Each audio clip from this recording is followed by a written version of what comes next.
দীর্ঘ নীরবতা ভেঙে 2024 সালের 13 অক্টোবর রাতে নিজের ফেসবুকে একটি গান পোস্ট করে আলোচনায় আসেন জনপ্রিয় সঙ্গীত শিল্পী ও সাবেক এমপি মমতাজ বেগম।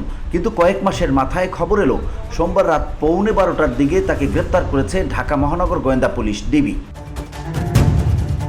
বিষয়টি নিশ্চিত করেছেন ঢাকা মহানগর পুলিশের গণমাধ্যম ও জনসংযোগ বিভাগের উপকমিশনার মোহাম্মদ তালেবুর রহমান। তিনি জানান, রাজধানীর ধানমন্ডির স্টার কাবাবের পেছনের একটি বাসায় আত্মগোপনে ছিলেন মমতাজ বেগম। সেখান থেকে অভিযান চালিয়ে তাকে গ্রেপ্তার করা হয়। তার বিরুদ্ধে একাধিক মামলা সহ একটি হত্যা মামলাও রয়েছে।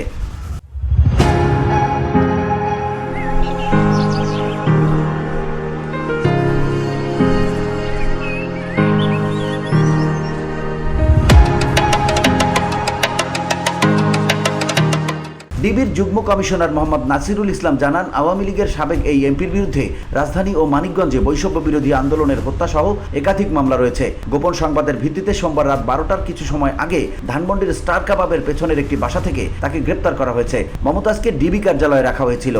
ওরে রাখবো ধরে এই উন্নয়ন, রাখবো ধরে এই উন্নয়ন, আমরা দেশের জনতা শেখ হাসিনার হাতে আবার দিয়ে ক্ষমতা। প্রসঙ্গত, সাবেক প্রধানমন্ত্রী শেখ হাসিনাকে নিয়ে জাতীয় সংসদে গান গেয়ে বিভিন্ন সময় আলোচনা সমালোচনার জন্ম দেওয়া কণ্ঠশিল্পী মমতাজ বেগম সর্বশেষ দ্বাদশ জাতীয় সংসদ নির্বাচনে মানিকগঞ্জ 2 আসন থেকে আওয়ামী লীগের হয়ে নৌকা প্রতীকে নির্বাচন করেছিলেন। তবে স্বতন্ত্র প্রার্থী দেওয়ান জাহিদ আহমেদের কাছে হেরে যান তিনি।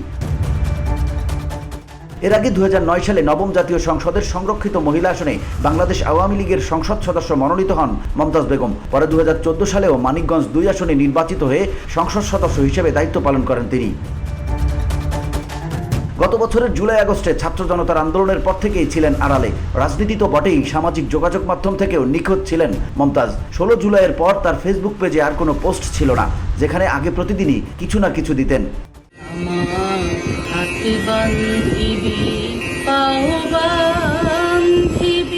নিখোঁজ হওয়ার ঠিক 88 দিন পর 13 অক্টোবর রাতে একটি গানের ভিডিও পোস্ট করে সামাজিক যোগাযোগ মাধ্যমে ফিরে আসেন তিনি। ভিডিওটি মুহূর্তেই ভাইরাল হয়ে যায়। অনেকে মন্তব্য করেন, কোথায় ছিলেন আপনি, কি বিদেশে?